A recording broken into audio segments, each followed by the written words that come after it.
Hello everyone, मेरा नाम मोनिका शर्मा है और आज की इस क्लास में हम शब्द के बारे में पढ़ेंगे। तो सबसे पहले हम शब्द की परिभाषा देख लेते हैं। तो एक या अधिक वर्णों से बनी हुई एक स्वतंत्र सार्थक ध्वनि शब्द कहलाती है। अब सार्थक का मतलब होता है कोई मीनिंगफुल अगर ध्वनि बनती है तो उसको हम शब्द कहते हैं। जैसे कि एक वर्ण है न से नहीं बन जाता है व से और, अथवा, या ऐसे अनेक तरह के एक शब्द बन जाते हैं। तो सबसे पहले हम देखते हैं यहाँ पे शब्द के भेद कि शब्द कितने प्रकार के होते हैं। तो सबसे पहले आता है रचना के आधार पर, मतलब रचना मतलब उसकी बनावट के आधार पर शब्दों के भेद। दूसरा आता है उत्पत्ति या स्रोत, उसका स्रोत कहाँ से है उसके आधार पर।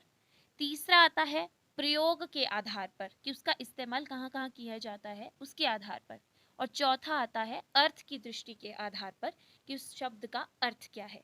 तो आज की क्लास में हम सिर्फ उत्पत्ति के आधार पर और रचना के आधार पर शब्दों के भेद देखेंगे और बाकी के दो हम नेक्स्ट क्लास में देखेंगे। ठीक है, तो सबसे पहले आता है उत्पत्ति के आधार पर शब्दों का वर्गीकरण। तो ये 4 तरीके के होते हैं: तत्सम शब्द, तद्भव शब्द, देशज शब्द और विदेशी शब्द।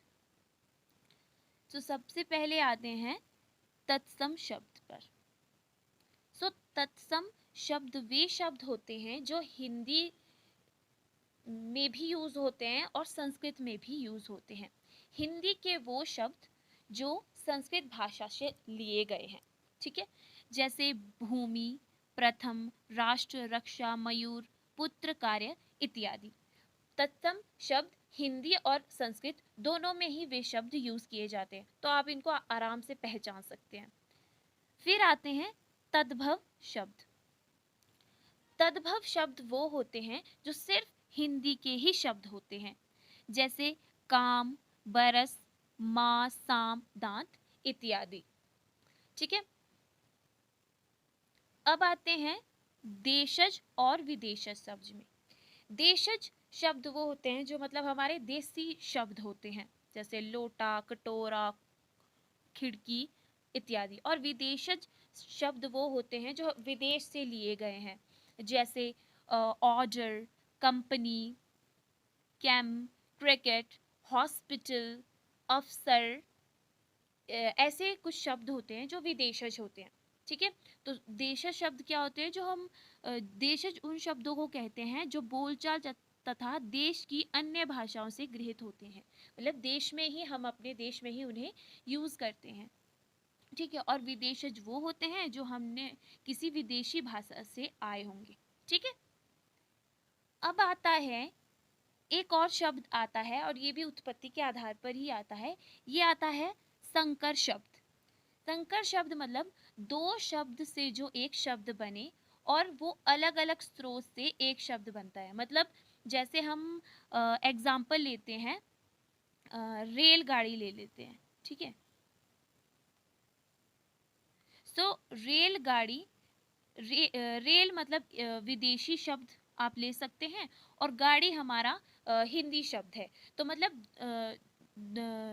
एक ऐसा शब्द जब बनता है जो दो शब्दों से मिलकर बनता है एक नया शब्द, और उसके स्रोत भी अलग अलग होते हैं, जैसे ये विदेशज है और ये देशज शब्द है।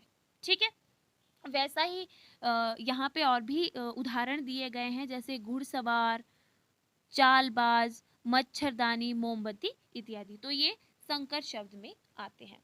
ठीक है, अब आता है दूसरे प्रकार रचना के आधार पर शब्दों के भेद। तो ये होते हैं रूढ़, रूढ़ मतलब मूल, और दूसरे होते हैं यौगिक, तीसरे होते हैं योग रूढ़, मतलब इन दोनों का ये मिक्सचर है, योग रूढ़।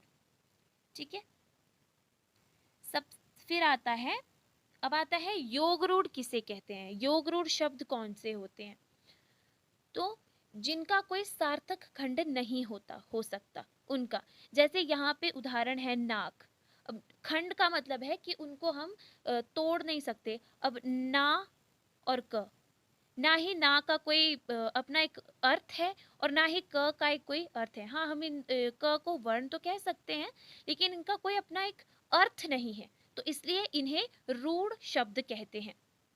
जो शब्द हमेशा किसी विशेष अर्थ को प्रकट करते हो तथा जिनके खंडों का अर्थ कोई अर्थ ना निकले, उन्हें रूढ़ शब्द कहते हैं। ठीक है, फिर आते हैं योग रूढ़। अब योग रूढ़ शब्द कौन से होते हैं? जिनका खंड करने से एक सार्थक शब्द बनता है, एक मीनिंगफुल शब्द बनता है। जैसे मतलब हम बहुब्रीहि समास में भी जैसे करते हैं कि दो शब्दों से मिलकर एक जो तीसरे किसी को डिनोट करता है, उसको कहते हैं। जो शब्द अन्य शब्दों के योग से बने, जो शब्द अन्य शब्दों के योग से बनता है परंतु एक विशेष अर्थ के लिए प्रसिद्ध होता है, उसे योग रूढ़ शब्द कहते हैं। जैसे लंबोदर, जैसे हम गणेश भगवान जी को कहते हैं। दशानंद हम रावण को कहते हैं। और वैसे ही पंकज का अर्थ है कीचड़ में उत्पन्न, जिसको कमल कहते हैं। और भी एग्जाम्पल जैसे पीताम्बर हम श्री कृष्ण को कहते हैं। तो ये हो जाते हैं योग रूढ़ शब्द। ठीक है, अब आते हैं इम्पॉर्टेंट यौगिक शब्द। यौगिक शब्द कौन से होते हैं? जिनका खंड करने से एक मीनिंगफुल और एक सार्थक शब्द बनता है, उनको यौगिक शब्द कहते हैं। दो या दो से अधिक शब्दों के योग से बनने वाले शब्द को यौगिक शब्द कहते हैं। यौगिक शब्दों के खंड करने पर उन खंडों के अर्थ निकलते हैं। अगर हम कोई एक यौगिक शब्द है, मान लीजिए राजपुत्र है, ठीक है, राजपुत्र है, तो अगर हम इनके खंड करते हैं राज और पुत्र के, तो राज मतलब राजा और पुत्र का मतलब हो जाएगा बेटा, तो मतलब राजा का पुत्र।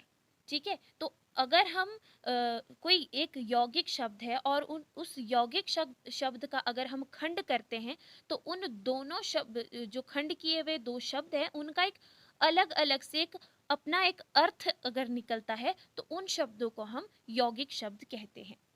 ठीक है, अब यौगिक शब्द के कुछ उदाहरण भी मैंने यहाँ पे बताए हैं।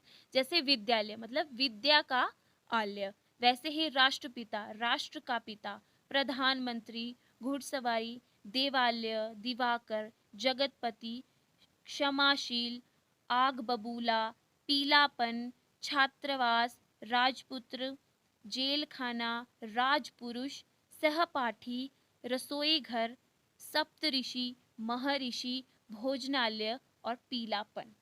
तो ये कुछ एग्जाम्पल्स थे और उदाहरण थे यौगिक शब्द के। तो आज हमने शब्द के बारे में पढ़ा और शब्दों के भेद में हमने उत्पत्ति के आधार पर तथा रचना के आधार पर शब्दों को पढ़ा। बाकी के दो जो है जो प्रयोग के आधार पर और अर्थ के आधार पर